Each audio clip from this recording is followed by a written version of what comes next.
everyone. It's me, Scott Lang, and I'm Doug Blevins. From Heritage High School in Rogers, Arkansas, the home of Walmart.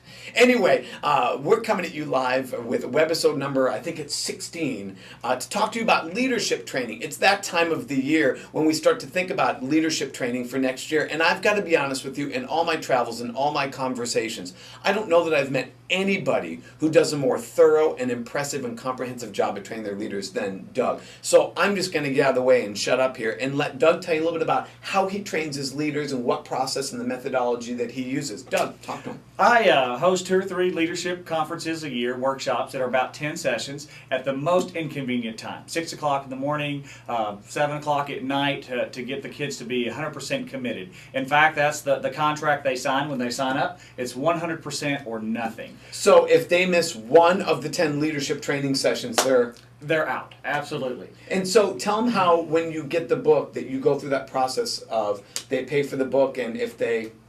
Absolutely. They pay just the normal one-shot price for the book, about $25. Each kid gives me that, either in check or cash. I put it in an envelope with their name on it. If they complete all the sessions, I hand them the envelope back. If they don't, of course, they're out. I keep the money, use it to replenish my stock. I always keep 25 books in the closet, so I'm never waiting on a distributor or supplier. Okay, so you get the book, and you've got 10 sessions, hour and a half each session. Do you pick and choose from the book? Do you start at the beginning, go to the end? Tell me about your methodology. We go straight through the end, straight from the beginning to the end. In fact, I've created a teacher resource edition, which is just a PDF of the book in a loose leaf format. And that way I can take my notes in it. I've got a place in the back for the DVDs, and I can keep it all right here in a resource edition. And we just go straight through it, do as many activities as we can. There's homework. I treat it like an advanced placement class. Oh, that's incredible. Okay, and so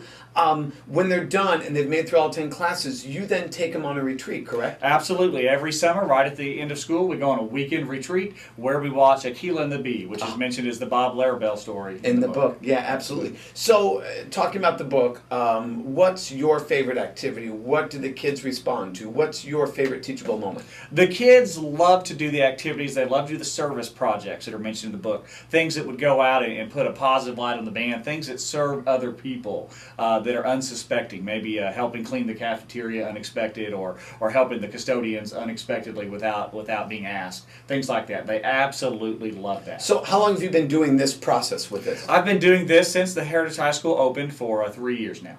And I've known Doug for 5 or 6 years now. Tell me about the impact, not just the book, but the process of making that kind of commitment, investing that kind of time into training your leaders. Do you see dividends from your leaders in the fall and in the spring? Are you seeing better student leaders? Absolutely. We have higher numbers, which means we can be a little bit more selective, and the kids respond great. It's a competition. I only take 25 kids in each class, so that not every kid that wants to do it even gets to take the class. Okay, so that was going to be my next question. So you have more than 25 kids.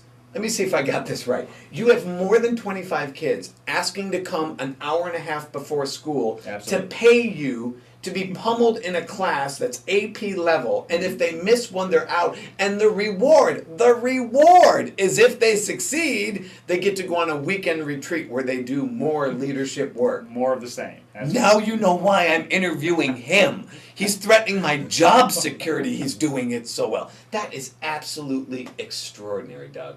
I don't know anyone in the country who's doing it to the level that you're doing it. And that, if there were someone who's sitting watching this video, someone other than my mother, who may be the only one who watches this, hi Mom, and they were thinking, God, that sounds really cool. I would like to do that. What advice would you give them? Where would you tell them to start?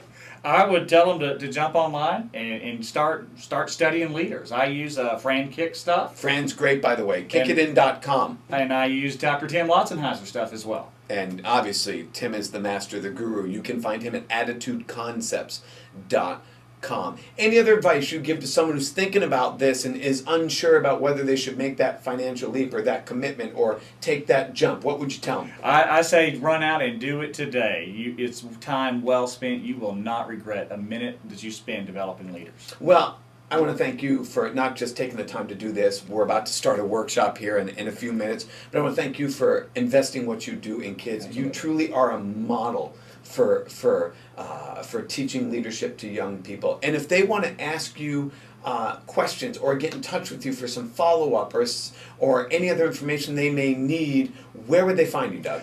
You can email me at dblevins, that's DBLEVINS, at rps.k12.ar.us. Oh, extraordinary. And for those who don't know, when you order, and I'm not trying to sell product here, I'm not, please. When you order more than 10 copies, you get 40% off the list price of the book. So it's almost half off. And you also get a free copy of a DVD training guide that teaches you how to utilize the book. But man, before I use a training guide and watch the DVD, I'm not sure I just wouldn't call Doug. Again, I want to thank you for your time and efforts and wish you the happiest spring possible. Take care, good luck, God bless, and bye-bye.